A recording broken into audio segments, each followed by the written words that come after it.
Sofia Damia. Nama saya Sofi. Dan nama saya Nafarisha Balkis. Hari ini kami ingin membentangkan tentang teknologi hijau. Inilah bandar teknologi hijau kami. Apakah itu bandar teknologi hijau? Pembangunan dan aplikasi produk, peralatan serta sistem untuk memelihara alam sekitar dan alam semula jadi serta meminimumkan atau mengurangkan kesan negatif daripada aktiviti manusia. Kepentingannya. Yang pertama, dapat mengatasi masalah kemusnahan alam sekitar. Yang kedua, dapat mengurangkan pengeluaran karbon. Yang ketiga, dapat meningkatkan tahap kesihatan dan kehidupan manusia. Yang keempat, dapat menjimatkan penggunaan sumber asli negara dengan menggunakan sumber tenaga boleh diperbaharui. Dasar Teknologi Hijau Kebangsaan dilancarkan pada Julai 2009.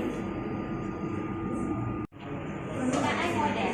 Untuk membina model bandar teknologi hijau ini, kami telah menggunakan barang-barang terpakai yang mudah didapati di sekitar kawasan sekolah dan rumah kami. Untuk membina tapak, kami telah mendapat bantuan daripada bekerja sekolah untuk memotong papan plywood daripada papan kenyataan yang sudah tidak digunakan lagi. Polistrin yang menjadi tapak ini juga adalah hasil sumbangan guru daripada polistrin yang sudah tidak digunakannya lagi. Untuk membina kawasan bukit dan empangan, kami telah menggunakan surat khabar lama, tisu dapur dan mewarnakannya dengan warna air. Pokok-pokok yang digunakan dalam model ini adalah sumbangan guru-guru daripada hiasan mereka di rumah yang sudah tidak digunakan lagi. Untuk membina empangan dan air, kami gunakan plastik sampah biru. Payung taman rekreasi ini dibina daripada bekas telur. Batu-batu yang kami gunakan dalam model ini telah kami kutip dari sekitar kawasan sekolah. Bangunan-bangunan dalam model ini kami bina daripada kotak, bekas makanan dan tin terpakai. Kami telah menyembur cat untuk memberi warna yang sekata pada bahan-bahan ini. Bagi menghasilkan panel solar pula, kami gunakan mounting board. Lebihan daripada projek seni kami yang lalu. Bas hidrogen pula, kami dapat idea daripada permainan adik kami yang membuat aktiviti lipatan kertas. Dengan model ini, saya akan menjelaskan sedikit serba tentang model ini. Taman rekreasi dalam bandar diwujudkan untuk menggalakkan penduduk bandar ke arah gaya hidup sihat. Trek jogging disediakan untuk menggalakkan penduduk beriadah di ruang itu. Trek terletak di ruang tengah supaya semua penduduk sekeliling bandar untuk menggunakan kemudahan main yang sama. Landscape hijau di taman rekreasi tengah bergaul ini membantu penduduk sebagai terapi mata dan mereka setelah penat menjalankan aktiviti seharian. Tanaman hijau ini juga dapat berkalkulasi oksigen supaya dapat menyerapkan karbon dioksida yang meningkatkan suhu bandar. Saya akan menjelaskan berkaitan dengan sektor tenaga. Sektor tenaga adalah sektor dalam teknologi hijau yang paling utama dibandingkan dengan sektor-sektor teknologi hijau yang lain. Tenaga hijau ditakdirkan sebagai tenaga yang dapat diganti atau dihasilkan semula dalam tempoh hayat manusia. Contohnya, tenaga solar, angin, biogeosim dan hidroelektrik. Dalam model ini, kami tekankan penjanaan tenaga elektrik menggunakan kincir angin.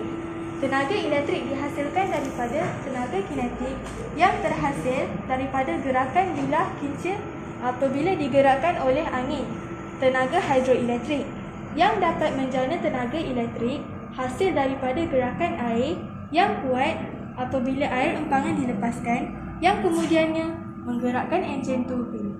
Tenaga biogeosim yang dihasilkan daripada segala hasil tumbuh-tumbuhan khusus untuk sumber tenaga atau hasil buangan yang berpunca daripada pelbagai kayu-kayan, tanaman dan juga bahan buangan perbandaran. Tenaga haba yang boleh diperolehi dalam proses pembakaran ini boleh digunakan untuk pelbagai tujuan seperti pemanasan bahan dan ruang dan juga untuk menghasilkan wap panas bagi penjanaan elektrik di kawasan industri dalam model kami ini. Tenaga solar. Tenaga solar diguna bagi membekalkan tenaga elektrik bagi kawasan perumahan, perniagaan, hotel, pejabat dan hospital dalam model kami ini. Seterusnya, saya akan menjelaskan berkaitan dengan pengurusan sisa dan air sisa. Pengurusan sisa dan air sisa secara efisien memainkan peranan penting dalam isu kecekapan penggunaan sumber dan kesihatan awam. Teknologi hijau bagi sektor pengurusan sisa dan air sisa adalah sangat penting bagi meminimumkan kesan pembuangan sisa terhadap alam. Dalam model ini, kami letakkan lokasi pengurusan sisa berdekatan dengan kawasan industri untuk memudahkan pengurusan sisa dan mengurangkan pencemaran ke kawasan perumahan, pertanian, hospital dan sebagainya. Sisa yang dibuang boleh diolah menjadi suatu benda yang baharu seperti baja kompos. Baja ini dapat digunakan dalam aktiviti pertanian. Saya akan menjelaskan berkaitan tentang bangunan. Mengikut United States Green Building Council 2006, bangunan hijau adalah aplikasi pembangunan lestari dan sektor bangunan yang mengarah kepada sifat tanggungjawab kepada alam, keuntungan ekonomi serta tempat yang sihat untuk manusia bekerja dan tinggal. Bangunan hijau dibina untuk menitikberatkan orientasi optimal bangunan di atas tapak bina, penggunaan bahan binaan hijau, penggunaan tenaga dan air yang cekap, penelitian terhadap kualiti persekitaran dalam bangunan, penghasilan sisa pekerja yang minima. Contoh-contoh bangunan hijau yang mereka ialah Bio Energy Office, Putrajaya Zero Energy Office dan Diamond Ready Isi Putrajaya. Dalam model ini, kami optimalkan penggunaan tanah, iaitu kebanyakan bangunan adalah bertingkat-tingkat. Sebagai contoh, kawasan perumahan ada jenis kondominium, kawasan peternakan haiwan juga dibina bertingkat, di mana kolam ikan diletakkan di kawasan atas rumah ternak. Air lebihan ikan tadi boleh digunakan untuk mengairkan tanaman dan juga membersihkan kandang ternakan. Jadi, tiada pembasiran berlaku. Perkongsian ruang, bangunan pejabat, hotel dan perniagaan berkongsi bangunan yang sama. Keadaan ini menjimatkan ruang dan akan menjadi pusat tujuan penduduk setempat yang akan memudahkan urusan safaran penduduk bandar kami ini. Semua bangunan ada taman sama di tepi bangunan, atas bangunan atau di ruang legar bawah bangunan. Taman-taman hijau ini dapat menyejukkan ruang dan memberi kesegaran kepada penduduk bandar.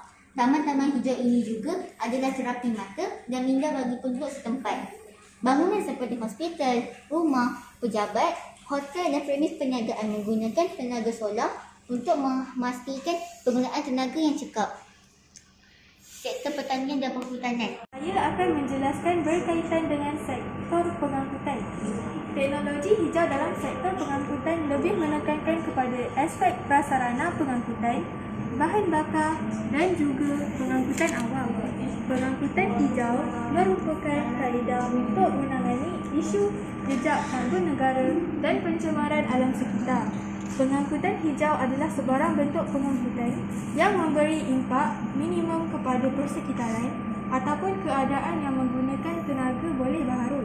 Contoh kenderaan hijau menggunakan tenaga elektrik dan tenaga solar. Dalam model ini, kami menggunakan bas hidrogen dan basikal sebagai mod pengangkutan dalam bandar untuk mengekalkan status bandar teknologi hijau. Manakala, kenderaan lain perlu menggunakan jalan besar di sekeliling bandar.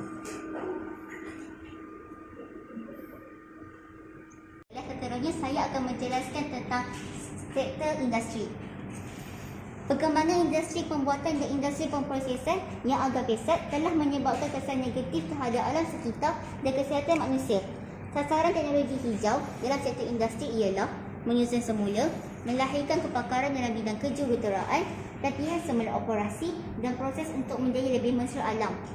Dalam model kali ini, kilang dipasang di cerobong asap yang tinggi dengan penapis asap untuk memastikan asap yang keluar adalah kurang pencemaran. Cerobong yang tinggi juga dapat mengelakkan asap mencemari kawasan sekitar. Kalau dipisahkan dengan pembangunan sekitar dengan tanaman hijau yang banyak sebagai penapis semula jadi. Seterusnya saya akan menjelaskan berkaitan sektor pertanian dan peternakan. Pendekatan teknologi hijau bagi sektor pertanian dan perhutanan ialah penggunaan baja kompos untuk meningkatkan nutrien tanah, pengurusan pengairan tanaman, menggunakan air hujan untuk menyiram tumbuhan, menambah baik amalan penanaman, menanam lebih banyak pokok serta mengawal aktiviti pembalakan. Dalam model kali ini, kawasan atas rumah tenakan ada kolam ikan. Air kolam ikan akan digunakan untuk membersihkan rumah tenakan setelah digunakan. Ini adalah langkah bijak untuk penjimatan sumber air. Tanaman yang boleh ditanam di rumah hijau dikumpulkan dalam rumah hijau. Penghasilan tanaman yang dapat dihasilkan di rumah hijau. Baja kompos dari haiwan ternakan dapat digunakan untuk tanaman. Pasar tani dibina berdekatan kawasan peternakan dan tanaman untuk memastikan penduduk dapat bersumber makanan yang sihat. Ini adalah menara telekomunikasi atau ICT. ICT hijau mengurangkan penggunaan bahan berbahaya, menjimatkan tenaga elektrik dan memanjangkan jangka harga penggunaan peralatan. Menara telekomunikasi terletak berhampiran rumah pantai di bandar kami ini. Itu je. Saya akan menjelaskan tentang sektor kesihatan. Dalam model ini, hospital kami terletak di jadual utama bandar kami. Ia berada berdekatan dengan pintu gerbang, menunjukkan bahawa hospital adalah kemudahan yang paling penting di bandar kami ini. Hospital dilengkapi dengan tenaga solar dan taman di ruang bumbung hospital membantu sebagai terapi dan mata minda pesakit. Tanaman hijau ini juga penting untuk membekalkan oksigen.